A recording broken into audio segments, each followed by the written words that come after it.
Ok, donc vu qu'on n'est pas nombreux, voilà, donc je vais, sentons-nous libre il y aura certaines questions qui seront posées, sentons-nous libre de répondre ensemble.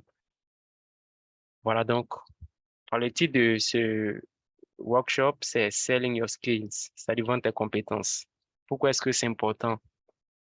Je pense que j'avais déjà décidé de donner ce workshop avant que j'apprenne récemment même que il y a, en Côte d'Ivoire par exemple, je pense que Jean-Yves, tu peux confirmer ou pas, mais apparemment il y a des collectifs, même des doctorants non recrutés qui est en place et je pense que ça, qui est en place, voilà. Donc, Si, si. exactement, yeah. Donc, Ouais. j'ai appris ça même peut-être la première fois il y a 3 semaines ou un mois au maximum.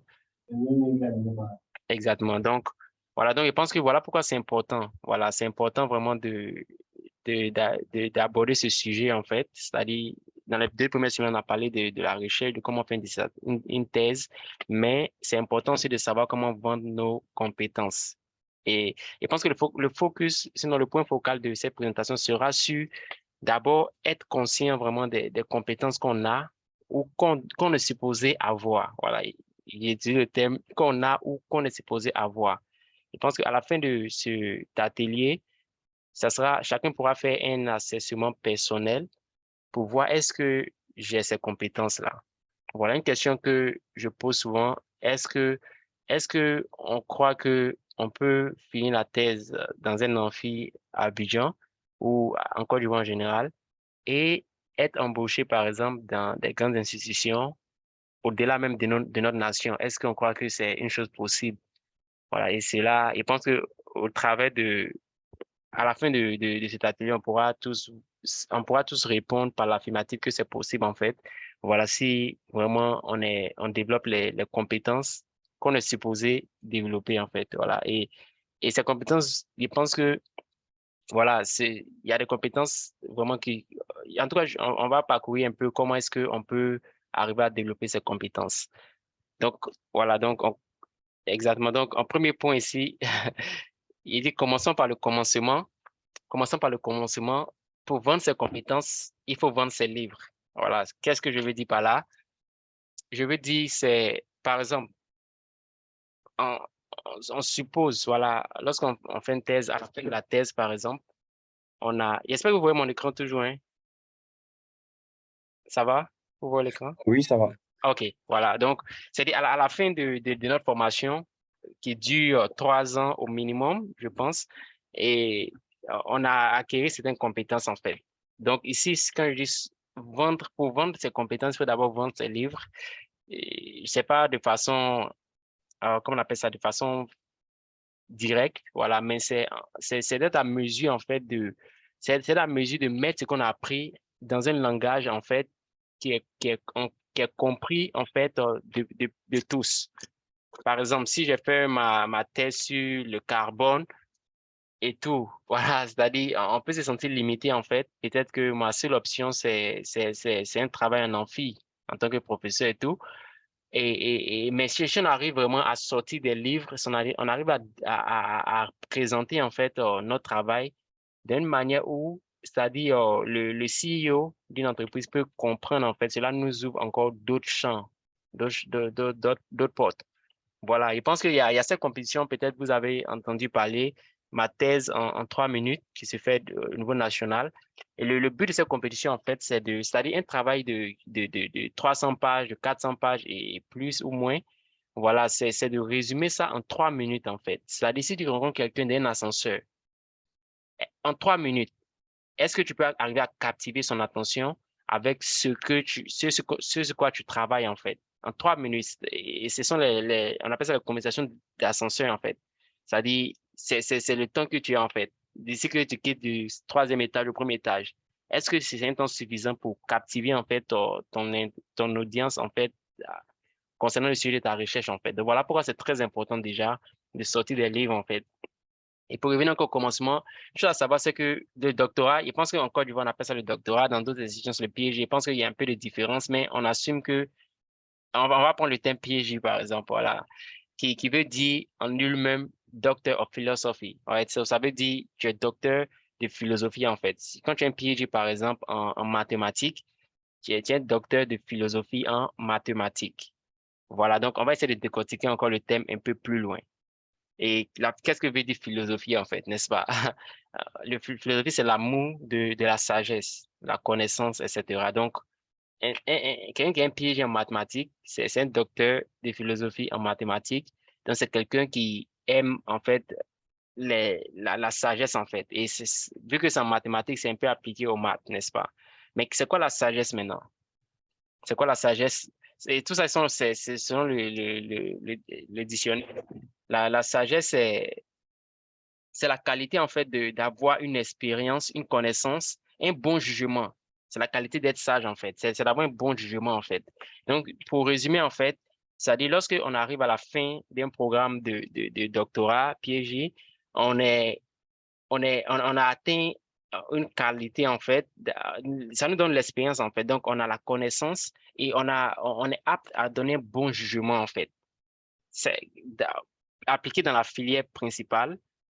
Voilà, mais après, on va voir que cela peut aller dans plusieurs autres domaines, en fait. Voilà, mais on est apte à donner un bon jugement et on a la qualité d'être sage, en fait, selon le thème, en fait. Donc, en train de parler ici de ce qui doit être, en fait. Voilà. Donc, donc, en tant que doctorant, ou quand on finit, en fait, comment dirais-je, on est docteur de l'apprentissage, si on veut le dire, en fait. C'est-à-dire docteur de philosophie, PhD, ça veut dire on aime la connaissance, on aime poursuivre la connaissance, on aime poursuivre la sagesse. Et c'est très important qu'on comprenne que on doit avoir cette compétence, voilà. Sinon, je veux dire même qu'on a cette compétence. Mais voilà, je veux partir un peu sur ce qui doit être en fait. Donc, on doit avoir cette compétence. Yes. Parce que une différence, en fait, c'est que on a l'habitude d'apprendre des choses plus vite, en fait, que la personne moyenne, en fait. C'est ce qui doit être. Voilà.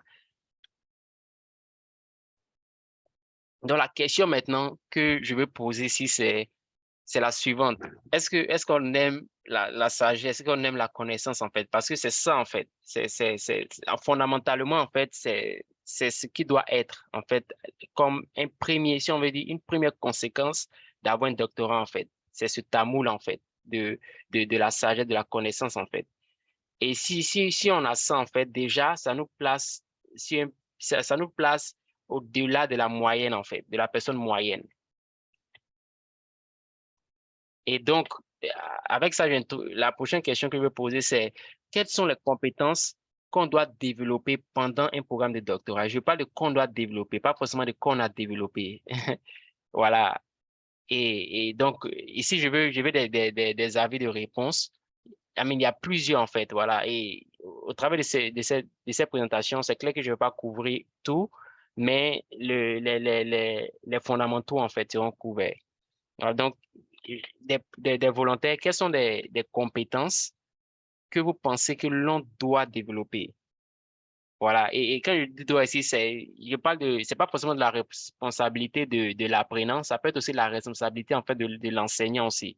C'est-à-dire, au sortir d'un programme de doctorat, quelles sont les compétences que, voilà, des individus doivent développer, des éléments de réponse. Sentez-vous libre d'intervenir soit en parlant directement ou en commentaire.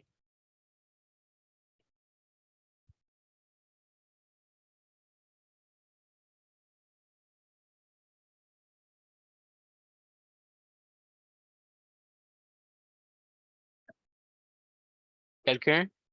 Bon, je vais prendre une intervention, au moins.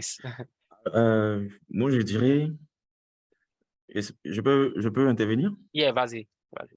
Voilà, moi, je dirais d'abord l'autonomie. OK, l'autonomie, yep, Voilà, l'autonomie et puis euh, le travail d'équipe aussi, hein. L'autonomie, le travail d'équipe. Voilà, c'est différent, hein. Moi, selon moi, être autonome, mais en même temps aussi pouvoir travailler aussi avec les autres. exactement. Yeah. Et puis, hum, voilà, savoir se débrouiller, quoi. Voilà, bon, d'accord. C'est sur cet Et- aspect que je voulais intervenir. Voilà. OK, merci bien. Et je pense que tu as touché des points très importants dont j'ai prévu parler également. Très important, l'autonomie, la capacité de travailler de façon indépendante. et de façon collaborative en même temps. Mais une chose à savoir, c'est que yeah, souvent, c'est difficile pour les doctorants d'identifier en fait les compétences qu'ils ont. Vu que la compétence académique, l'expérience académique, souvent, c'est pas très focalisé en fait. Souvent, c'est difficile c'est difficile de faire un inventaire en fait de ce qu'on a comme compétence en tant que doctorant. Parce qu'on se dit, bon, je fais sur les recherches. Donc, c'est ce qui fait que souvent, on peut se limiter automatiquement, en fait. On peut se dire, bon, si je pas en amphi, en fait, il n'y a pas d'issue, en fait.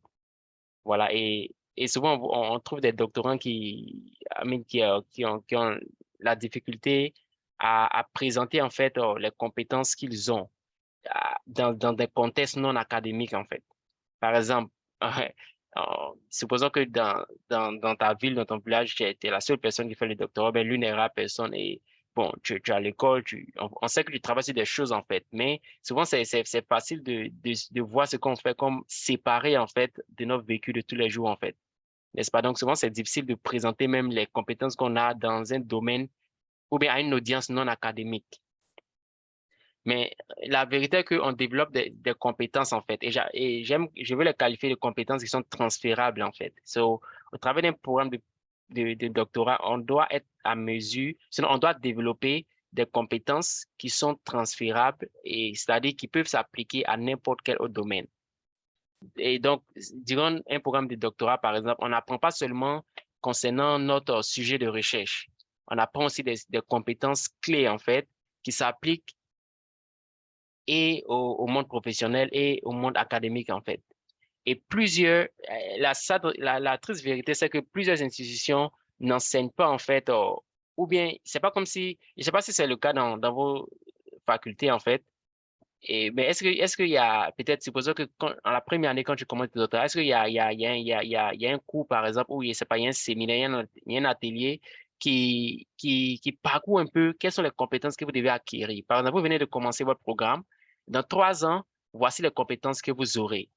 Dans 4 ans, après que vous avez fini, voici les compétences que vous aurez. C'est pas si c'est le cas. Il sait que ici aux États-Unis, par exemple, c'est pas le cas. Voilà. C'est pas le cas. Et pour moi, je pense que c'est un séminaire, je pense, qui serait vraiment utile pour plusieurs. Donc, ce qui fait que plusieurs institutions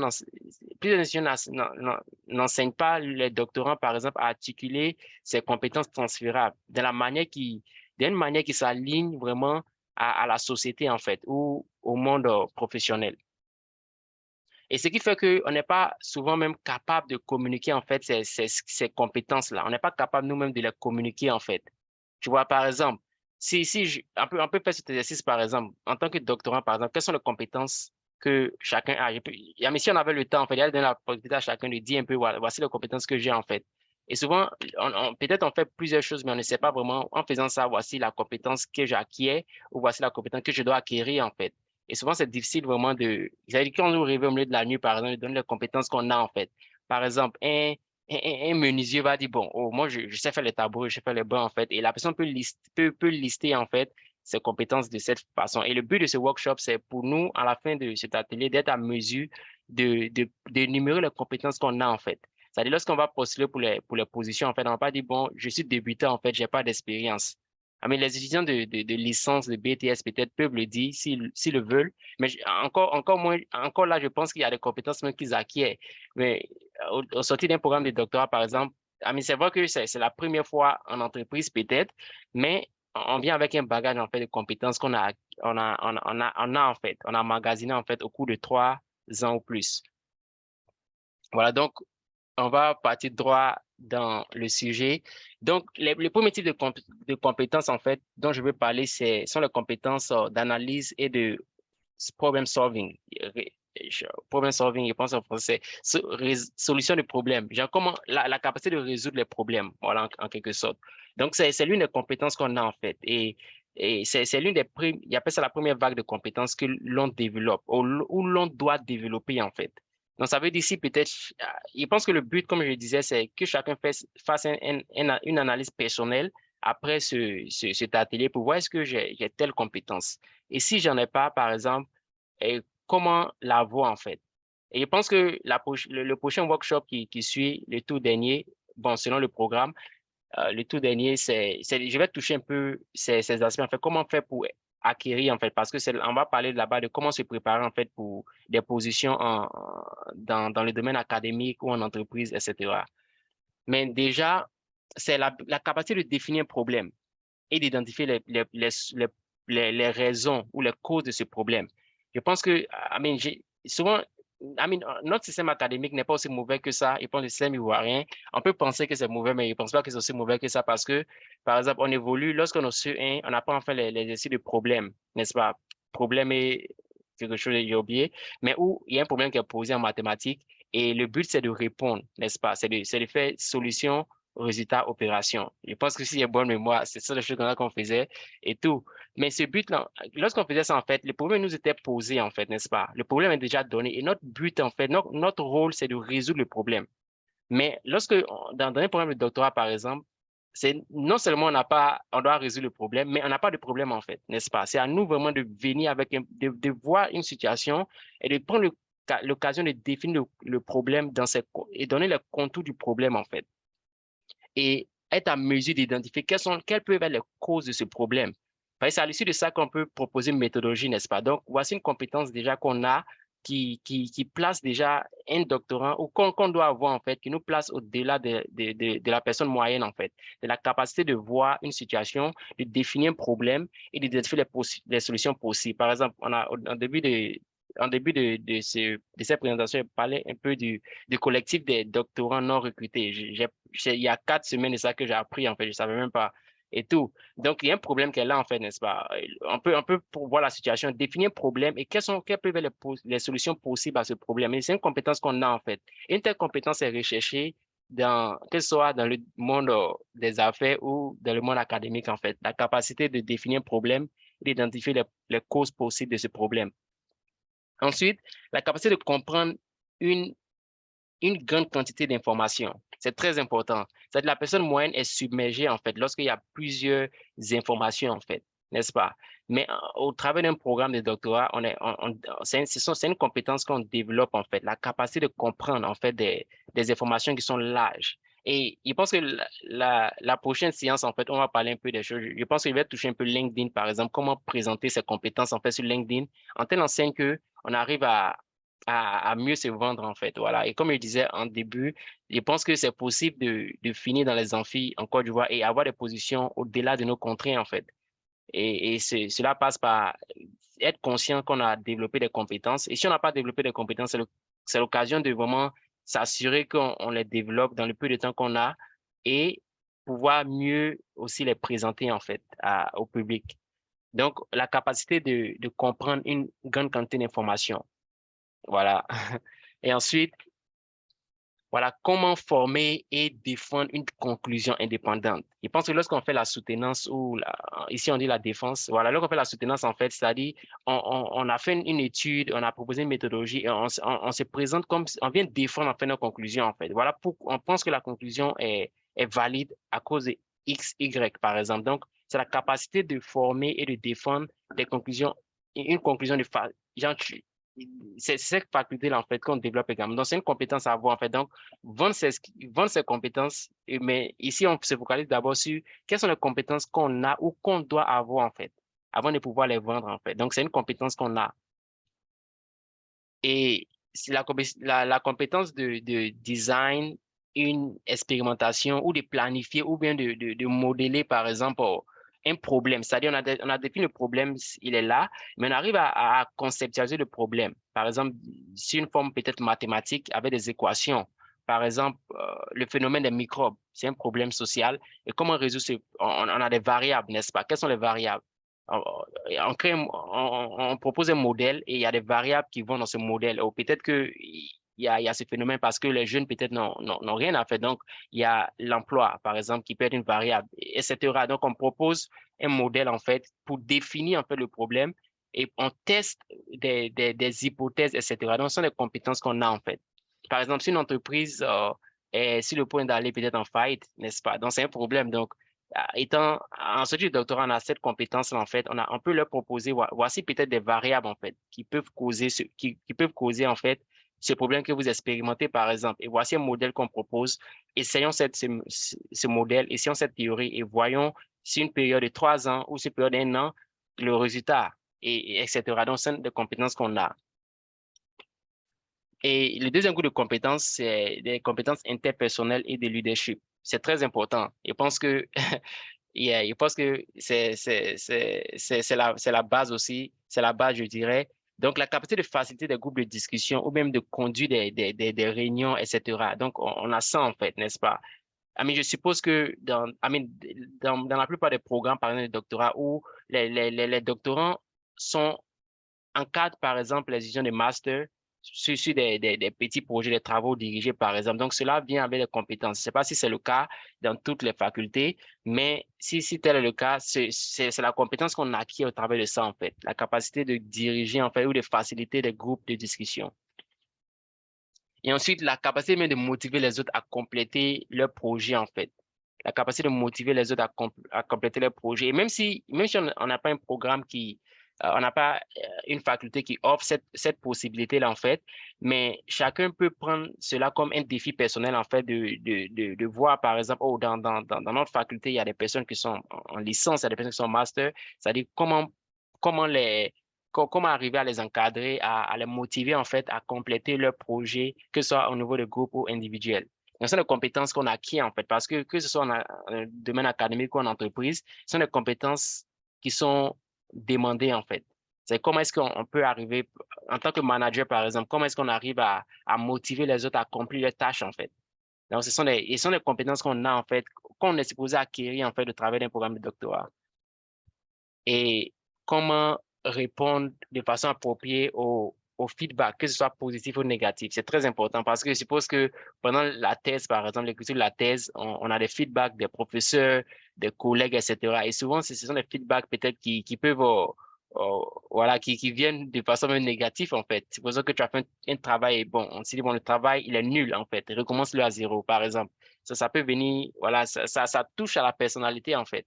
Mais ce sont les compétences qu'on acquis, en fait, n'est-ce pas? La capacité qu'on a de répondre de façon appropriée à ces feedbacks, même lorsqu'ils sont négatifs. Et en entreprise également, ce sont des compétences dont on a besoin, en fait. Donc, jusque-là, sauf jusqu'à présent, c'est-à-dire nos CV doivent vraiment, doivent avoir l'information nécessaire, en fait. Si on a acquis ces skills dont j'ai parlé, en fait. Et ce sont ces compétences-là que l'on regarde en entreprise également. Donc, voilà, c'est très, très important.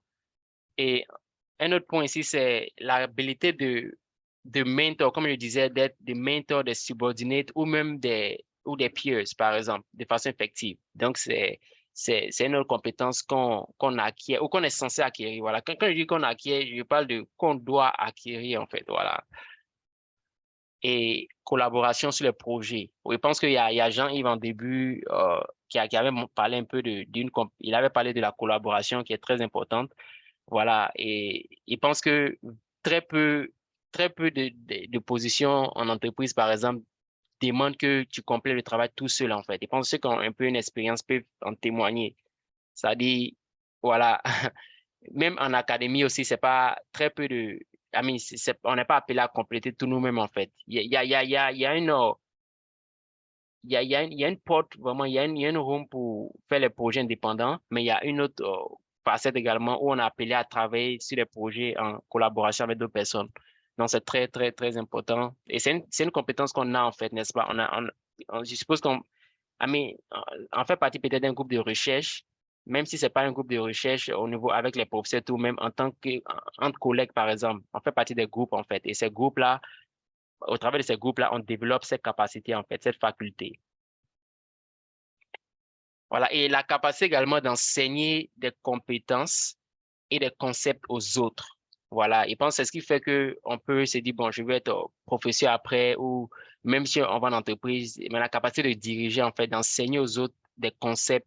On a cette faculté-là, en fait. On a cette faculté. On doit avoir cette faculté, voilà. Et le dernier point sur le volet interpersonnel et leadership, c'est qu'on est capable de naviguer même des environnements bureaucratiques très complexes. Voilà, parce que je sais que dans certains programmes où même la bureaucratie est très complexes, ou souvent c'est difficile même de voir son professeur, c'est difficile et tout, mais ce sont des trucs qu'on arrive à manager. En fait, souvent, tu as peut-être juste une minute, en fait, mais en une minute, tu dois avoir le feedback du professeur et tout, et tu arrives à endurer ça jusqu'à la fin, et c'est une compétence que tu acquiers automatiquement. Et tout. Donc, comme il disait, c'est pas une liste exhaustive, par exemple, mais déjà, voici quelques points sous le thème, sur le grand point de interpersonnel et leadership skills, par exemple, compétences interpersonnelles et leadership. Maintenant, on va un peu sur notre vague de skills qui est le project management, c'est-à-dire management de projet, en fait. Je pense que quand on commence la thèse, par exemple, lorsqu'on commence à écrire, par exemple, c'est un projet, en fait. Un projet, je peux dire il y a dire à court terme, mais peut-être à moyen terme, voilà, puisque ça peut prendre 3 ans. C'est un projet, en fait, n'est-ce pas? Donc, on doit arriver à gérer ce projet-là, en fait. C'est-à-dire, on doit arriver à le décomposer en petits morceaux jusqu'à ce qu'à la fin, en fait, on ait accompli, en fait, tout le morceau. Quelqu'un a dit, la meilleure manière de manger un éléphant, c'est de manger morceau par morceau, n'est-ce pas? On ne peut pas l'avaler. Et c'est la même chose avec nos thèses, par exemple. On le fait morceau par morceau, en fait. Et donc, c'est un projet, en fait. C'est une gestion de projet qu'elle a, en fait. Et c'est une compétence qu'on a, en fait. Et ça dit, au moins, si on n'a rien sur nos résumés, par exemple, sur nos CV, c'est d'avoir au moins management de projet, en fait. Voilà, parce que c'est quelque chose qu'on fait. Et l'exemple de ça, c'est la thèse, comme je le disais. Donc, même si l'on ne travaille pas sur des projets comme manager, par exemple, voilà, je pense que même si on n'est pas manager d'entreprise, mais chaque type de travail, en fait, demande une gestion de projet, que ce soit en académique, dans le domaine académique ou dans le domaine professionnel. Voilà, et la thèse est un exercice de projet, de management, de gestion de projet. Voilà, donc fini même sa thèse, par exemple, demande que tu conceptualises le projet, tu fais, par exemple, un timeline. Genre, tu te donnes un créneau de temps. Par exemple, de janvier à mars, je dois collecter les données, l'échantillonnage, de mars à avril, exactement. Donc, tu décomposes, en fait, n'est-ce pas? Donc, c'est une compétence qu'on acquiert et voilà. Et ensuite, la capacité d'identifier les objectifs et les tâches que l'on doit compléter, en fait, que l'on doit accomplir d'une façon réalistique en termes de temps pour la complétion, voilà, pour compléter, voilà, désolé, et tout. Donc c'est une compétence également qu'on acquiert. Et tout ça, ça va dans le cadre de management, de gestion de projet et d'organisation. Et ensuite, la capacité de mettre des tâches à leur place, en fait, en termes de priorité priorisation. Voilà, désolé les termes français souvent. Voilà, donc ça dit comment faire la priorité des tâches en fait. Supposons que j'ai 20 tâches à accomplir. En la thèse, par exemple, n'est-ce pas? Il y a plusieurs tâches à accomplir, mais on sait on peut pas se focaliser sur les résultats si on n'a pas encore notre échantillon, n'est-ce pas? Donc, on se focalise, bon, on fait l'échantillonnage et ensuite, etc. Donc, on arrive à établir vraiment les tâches dans leur priorité, en fait. Donc, c'est une compétence qu'on a, en fait. Voilà par une entreprise ou même entreprise, tu peux avoir, ou même en tant que professeur, par exemple, tu peux avoir plusieurs étudiants que tu encadres. Tu as 10 étudiants, 3 sont en dernière année, 2 sont, 2 sont en première année, etc. Mais comment est-ce que tu vas prioriser en fait tes étudiants? En telle enseigne que chacun est servi en fait dont il a besoin. Est-ce que tu te focalises seulement sur les étudiants de troisième année ou bien sur les premières années, etc. Donc, ce sont des compétences qu'on acquiert en fait. C'est-à-dire, peu importe qu'on aille en académie ou on aille dans le domaine professionnel, on a, on est apte à vraiment, on sait comment prioriser les tâches. Yeah. Et une autre compétence, en fait, c'est la capacité de maintenir la flexibilité, même lorsqu'on on fait face à des circonstances qui changent, en fait, n'est-ce pas? C'est-à-dire, souvent, on peut commencer avec une idée de thèse et après, on va changer, on va réchanger, etc. Donc, on a cette flexibilité, en fait, qu'on apprend, en fait. Ce qui fait que lorsqu'il y a différents plans qui doivent changer dans une entreprise, par exemple, on est apte, en fait. Donc, voici des compétences qu'on a, en fait, en termes de management, de gestion de projet, d'organisation, qui sont très clés dans n'importe quelle entreprise. Je ne pense pas à une entreprise qui n'a pas besoin de ces compétences, en fait. Et ensuite, il y a cette capacité de recherche et la gestion d'informations. Si on est à mesure, on doit être à mesure d'identifier des sources d'informations qui sont applicables à un problème donné, en fait, n'est-ce pas? Ça veut dire souvent, on a des problèmes qu'on veut résoudre, on a besoin d'informations. Donc, on sait comment trouver les informations dont on a besoin. Et c'est une compétence qui a de la valeur, en fait. C'est-à-dire savoir trouver ce dont on a besoin, en fait, qui est très, très important.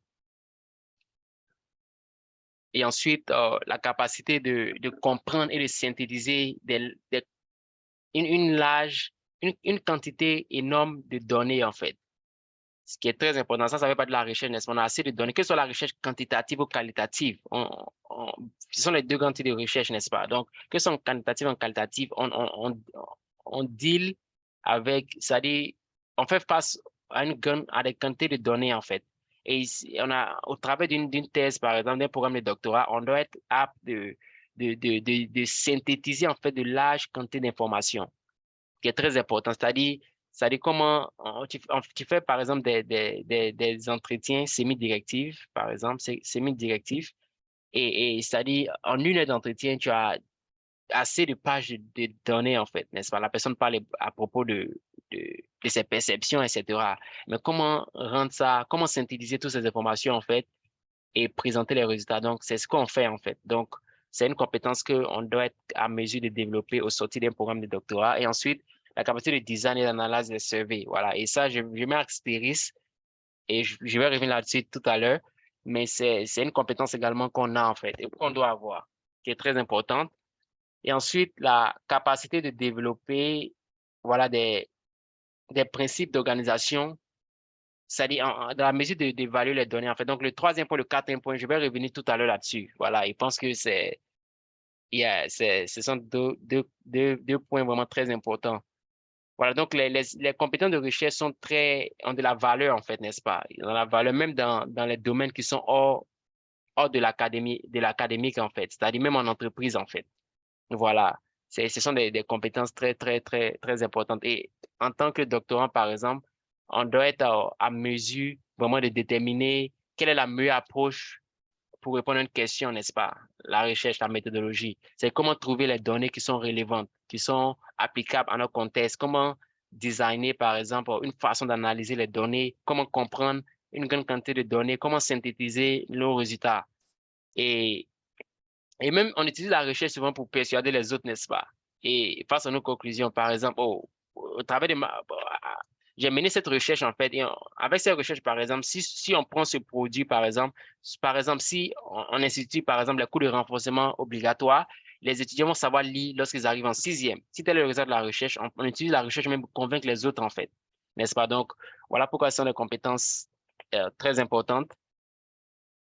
Et maintenant, en termes d'autres types de conséquences, ce sont la gestion de soi et l'habitude, en fait, qu'on a, en fait. Voilà, ils pensent que c'est aussi très important. Voilà, et ça, ils pensent que ça a aussi beaucoup à voir avec les personnalités. Certains auront plus que d'autres. Voilà, mais ce sont des compétences on est supposé acquérir, en fait, au sortir d'un programme de doctorat. Et c'est-à-dire la capacité de travailler de façon effective, même lorsqu'il y a la pression et même lorsque les dates limites sont proches, en fait, n'est-ce pas? Et tu as 2 jours pour finir ce rapport, par exemple. Mais ce sont des choses qu'on fait, on refait, etc. Donc, c'est une compétence qu'on acquiert, en fait, la capacité de travailler de façon effective, même sous les pressions. Ensuite, la capacité de comprendre un nouveau matériel, par exemple, ou un nouveau sujet, en fait, rapidement. La capacité d'apprendre rapidement. Je pense que c'est ça, en fait. Ça, c'est très important, la capacité d'apprendre rapidement. On peut commencer, supposons que quelqu'un veut partir en entreprise après le doctorat, par exemple, et tout. Ça, tu peux ne pas connaître le process, en fait, qui est utilisé là-bas, mais tu as cette faculté de comprendre rapidement, en fait. Ces facultés, en fait, c'est une compétence très importante, en fait. Parce que les entreprises ne veulent pas dépenser plus de temps, en fait, pour apprendre aux gens comment utiliser les tools, en fait, n'est-ce pas? C'est coûteux, en fait. Voilà pourquoi souvent, lorsqu'il y a une position de seniorité par une entreprise, on va voir que ceux qui sont dans l'entreprise, c'est eux qu'on promote, en fait. On leur donne une promotion pour aller, même lorsque c'est ouvert au public, en fait. Parce que l'entreprise veut sauver en temps, en fait. Ça ne va pas venir apprendre quelqu'un à comment faire marrer un jour la balle encore, n'est-ce pas? Voilà, et tout. Donc, c'est très important. C'est une compétence qu'on doit acquérir, qu'on doit avoir. Et on doit être sûr de ces compétences qu'on a acquéries, en fait. Et c'est en cela qu'on pourra mieux nous vendre, en fait. Voilà, peu importe qu'on aille en académique ou dans le domaine professionnel. Et la capacité de travailler de façon effective sans supervision, avec une supervision limitée, en fait. C'est-à-dire, on a touché un peu ça au préalable de façon indépendante. Voilà, avec peu de supervision. Par exemple, tu vas pas aller voir bon, on a ces problèmes, qu'est-ce qu'on fait ici? Patron, qu'est-ce qu'on fait ici? Il y a mis trop de questions, n'est-ce pas? Mais le docteur, en fait, ça nous donne vraiment un certain avantage. On doit acquérir des compétences telles enseigne que on peut travailler de façon effective, en fait, même si la supervision est limitée, en fait. Voilà, supposons que, en tant que, un exemple, en tant que tu es dans le domaine de la consultation, par exemple, et une entreprise vient te voir pour un problème. Et même, ils ne savent même pas pourquoi ils ont le problème, en fait. Voilà. Et même, ils ne savent pas, ils sont confus. Et on vient te voir en tant qu'expert, par exemple, dans le domaine de l'agriculture, par exemple. Et ils vont te voir maintenant avec peu d'informations parce qu'ils n'ont même pas d'informations eux-mêmes, en fait.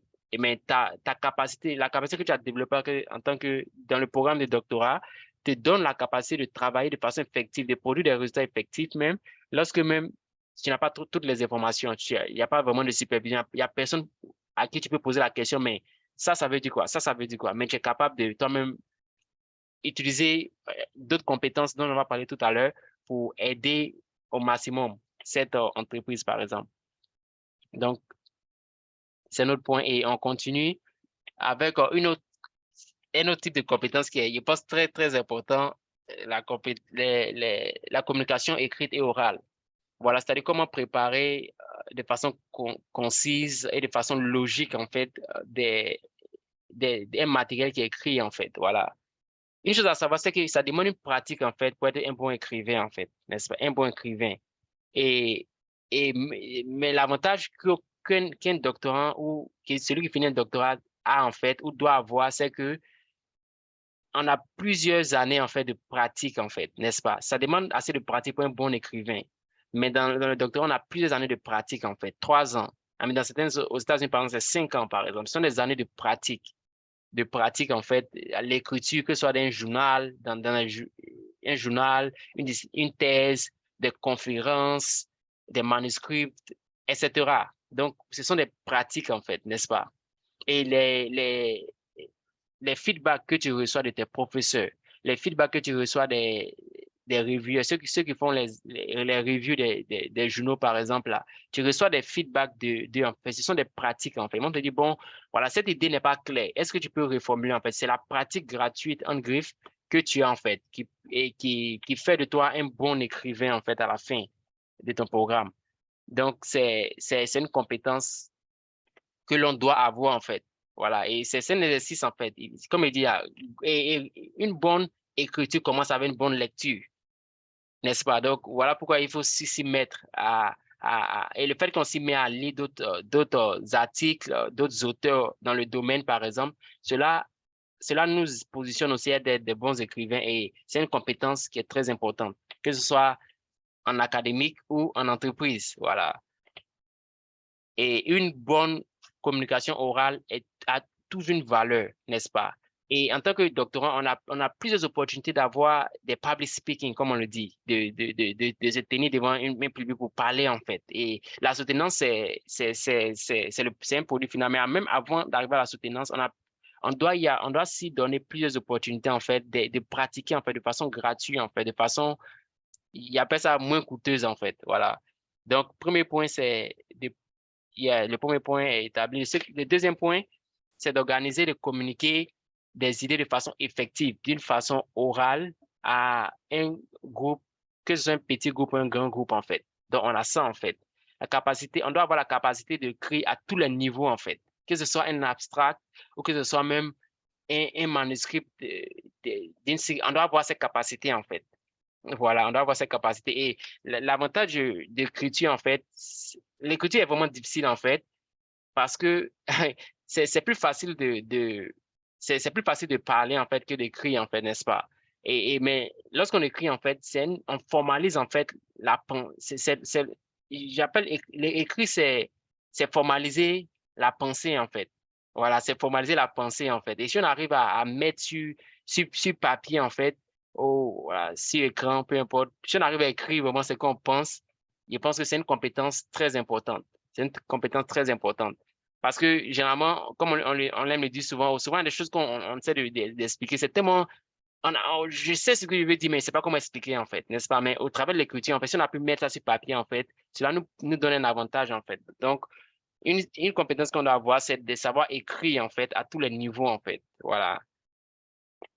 Et comment apporter sa contribution face aux problèmes complexes, en fait, n'est-ce pas? Je pense que tout pays, par exemple, lorsqu'il y a des problèmes complexes, en fait, on cherche des experts, n'est-ce pas? Qu'est-ce que vous en pensez, en fait? Qu'est-ce qu'on doit faire? Qu'est-ce que le peuple doit faire, par exemple? Donc, c'est cette capacité-là à apporter sa contribution dans des sujets complexes et de participer même à des groupes de discussion, par exemple. Et voilà, un autre point dont j'ai parlé, j'allais venir utiliser un argument logique, en fait, pour persuader les autres, en fait. Je pense que, vu que, peu importe la thèse, en fait, il y a la partie méthodologie, en fait. C'est-à-dire, on apprend à être méthodique. C'est-à-dire, on apprend, on utilise A et B afin d'arriver à la conclusion C, en fait. Donc, c'est la mesure d'utiliser un argument vraiment logique, en fait, n'est-ce pas? Logique. S'il est vrai que l'école réduit, par exemple, s'il est vrai que l'école, par exemple, va empêcher des personnes à devenir peut-être à ce niveau banditisme, s'il est vrai, si ça c'est vrai en fait, et que si cette association est vraie, par exemple, et qu'on sait qu'il y a moins d'écoles, alors qu'est-ce qui est logique à faire? C'est de construire assez d'écoles. Si c'est vrai, en fait. Donc, il y a une logique qui est là, en fait. S'il est vrai que l'école réduit le banditisme et on sait qu'il y a moins d'écoles dans notre nation, mais dans un village, alors pourquoi ne pas construire les écoles? Donc, on a cette capacité de raisonner de façon logique afin de convaincre les autres, en fait. Et la capacité d'expliquer, en fait, des concepts qui sont difficiles ou complexes, par exemple, en termes simples, en fait, très important. Il me dit que peu importe la thèse qu'on fait, que ce soit aussi compliqué que ça, mais si on arrive à expliquer ça à un enfant de 6 ans, c'est qu'on est en train de si ce qu'on travaille, en fait, on a atteint un niveau où je pense que c'est un bon niveau où être, en fait. C'est-à-dire, souvent, un mythe qu'on a souvent quand on voit des doctorants, mais des personnes qui travaillent sur des thèses, souvent même les gens ne peuvent pas leur poser les questions, en fait. Tu travailles sur quoi, en fait? Parce qu'on se dit, bon, on va pas comprendre, en fait, ce qu'ils vont nous dire, en fait. Mais le challenge qu'on se donne nous-mêmes, en fait, c'est d'arriver à expliquer ça à un enfant de 6 ans, en fait.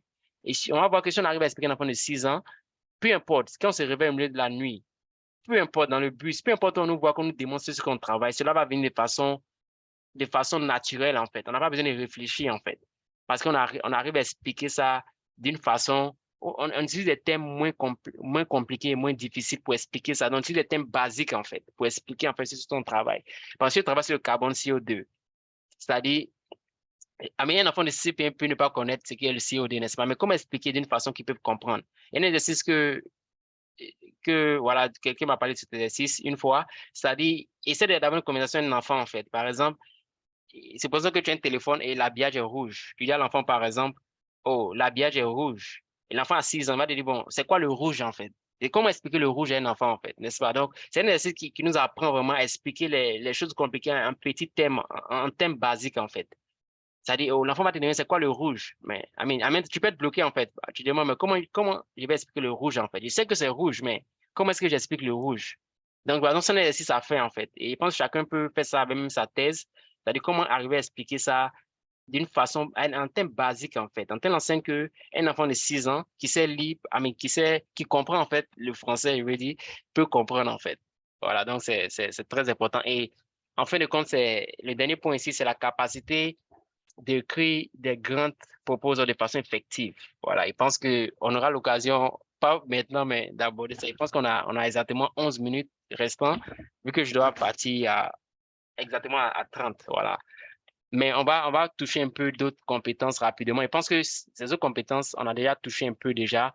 Voilà, donc c'est ici, c'est la capacité d'apprendre de façon accélérée, n'est-ce pas? On a parlé un peu de la logique et de la déduction. C'est un raisonnement logique et déductif, par exemple.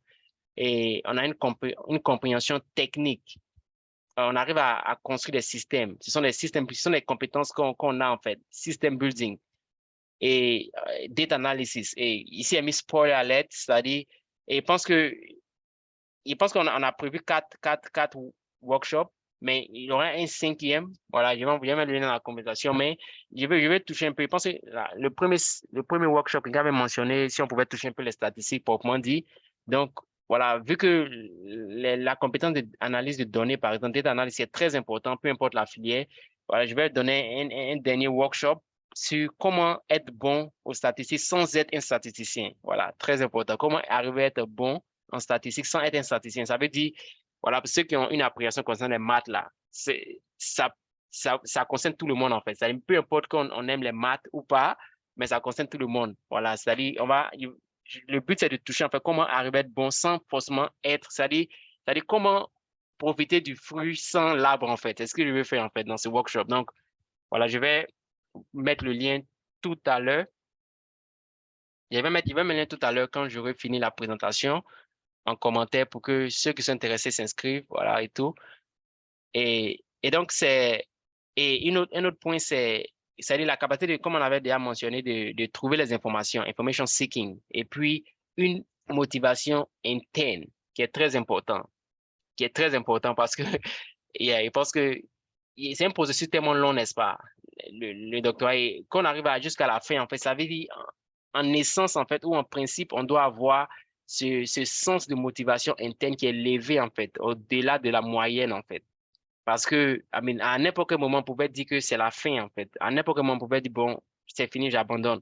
Mais on est arrivé à persévérer jusqu'à la fin. Donc, en principe, on doit avoir euh, une grande motivation interne. Et donc, voici là un peu quelques compétences. Voilà, quelques compétences. Et comme il disait, l'apprentissage accéléré, c'est la première chose qu'on est capable de communiquer sur nos CV, en fait. Que ce soit sur nos comptes LinkedIn, LinkedIn, par exemple, LinkedIn, par exemple, ou bien lorsqu'on a des entretiens et tout, ou c'est la première chose que les gens doivent comprendre, en fait, c'est on apprend même de façon accélérée, en fait. C'est-à-dire, on continue à apprendre logique et déduction encore. C'est notre habilité de déduire, de raisonner, de conclure, c'est-à-dire de donner une solution qui est logique, en fait, n'est-ce pas? Et notre compréhension technique, par exemple, c'est notre habilité de comprendre les processus techniques, voilà, les procédures qui sont techniques, les protocoles, les méthodologies, etc. Voilà, donc quand on va en entreprise, par exemple, et on se dit, bon, la tâche à faire, c'est tellement délicat qu'on a besoin de quelqu'un qui peut comprendre rapidement, en fait, toutes ces procédures, en fait. Mais au travers d'un programme de doctorat, c'est une compétence qu'on doit acquérir, en fait. Compétence qu'on doit acquérir et construire les systèmes, etc. Voilà. Et donc, rapidement, je pense qu'on aura un dernier, comme elle dit là, le dernier workshop, selon les workshops qui étaient planifiés, en fait, ça sera maintenant ça sera preparing for the research, consulting and faculty job market. C'est-à-dire comment se préparer pour les positions de recherche, de consultants ou même d'enseignants. Et puis, voilà, maintenant pour revenir un peu voilà, sur les compétences, comme on est pressé un peu par le temps ici, mais ce que je veux dire, c'est que voilà, je vais mettre à votre disponibilité un assessment tool sur lequel je travaille, qui est le PhD Student Assessment of Marketability Survey. C'est-à-dire, c'est un survey, en fait, personnel que vous prenez pour voir, en fait, quel est votre score en termes d'employabilité sur le marché de l'emploi, en fait, par exemple. Et ça vous permettra de savoir quelles sont les compétences que j'ai, quelles sont les compétences que j'ai pas, et sur quoi me focaliser, en fait. On a parlé de la capacité, une compétence qu'on a dit, c'est d'être en mesure de prioriser, ou peu importe le terme correct, de mettre en priorité certaines tâches, en fait, n'est-ce pas? Donc, je pense qu'en sachant vraiment quelles sont les compétences qu'on a, qui vont nous permettre de mieux nous vendre, les compétences qu'on n'a pas encore développées ou bien qu'on n'a pas développées de façon fluente, et on peut mieux se focaliser là-dessus, en fait, sur le temps qu'on a restant dans nos programmes, en fait. Voilà. Et comme il disait, le but, c'est pour nous d'être à mesure, en fait, de trouver quelque chose à faire. Et comme il disait en début, en fait, pour ceux qui ont manqué, je vois si peut partir au début rapidement. Voilà.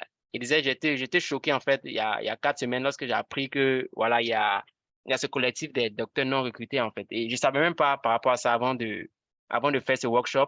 Mais et j'ai vu encore le besoin, en fait, de savoir qu'on a des compétences on acquiert, par exemple, dans le programme de doctorat et comment s'y vendre, en fait. Voilà. Parce que ça ne sert à rien après. Voilà, comme certains le disaient, j'ai écouté une short vidéo par rapport à ce collectif des doctorants non recrutés qui parlait, ça ne sert à rien de finir un programme et puis il n'y a pas d'opportunité, en fait. Voilà. Donc, ce que je veux dire ici, voilà, c'est au travers de cet assessment tool que je vais partager. Donc, c'est prêt pendant 2 semaines au maximum.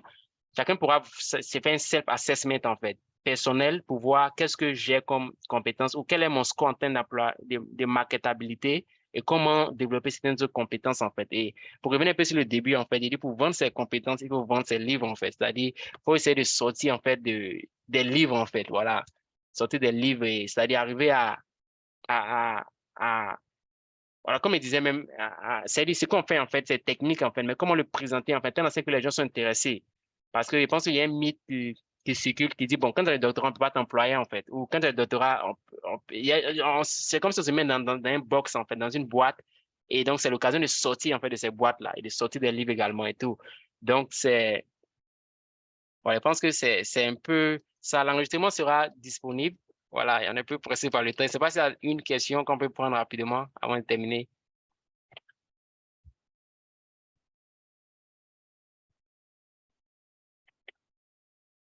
Euh, tu voulais revenir sur des points là, OK. design and Oh, yeah, analyze. exactement. Je pense que je vais faire une vidéo par rapport à ça et puis partager le lien. Mais déjà, je vais mettre quelque chose rapidement dans la discussion. Un instant, rapidement.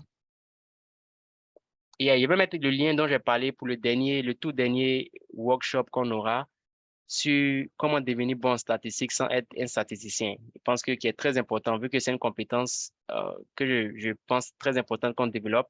Et comme je disais en début aussi que c'est possible, moi je suis de ceux qui croient que c'est possible de finir dans les amphis en Côte d'Ivoire et puis bon, avoir des opportunités au-delà de nos contrées en fait. Et cela passe par accentuer en fait les compétences qu'on a en fait ou qu'on doit avoir en fait et faire un assessment, une évaluation personnelle correcte en fait afin d'être prêt à saisir en fait les opportunités de façon globale, pas forcément au niveau national mais au niveau global. Donc, je viens de mettre le lien en commentaire. Et donc, voilà, ceux qui pensent qu'ils seront là, ça sera le samedi. Et on va essayer de partager mon écran rapidement encore. Ça sera le samedi. Et ça sera le samedi 19 novembre, voilà, de 16h à 18h GMT. Et comme je disais, après ce workshop aussi, cette session sera suivie par une séance de consultation où je vais répondre à toutes les questions d'analyse. Voilà, si vous avez des analyses concernant vos propres thèses, en fait, des questions, peu importe les questions, en fait. Donc, ça sera ça sera le 16, yeah. Et le 16, le 19, le samedi 19 novembre. Yeah. Et voilà, donc c'était tout pour aujourd'hui. Voilà, comme je disais, désolé, j'ai une réunion dans 2 minutes exactement, donc je dois chercher à partir. Yeah. Portez-vous bien. À bientôt. Ok, à bientôt. Merci.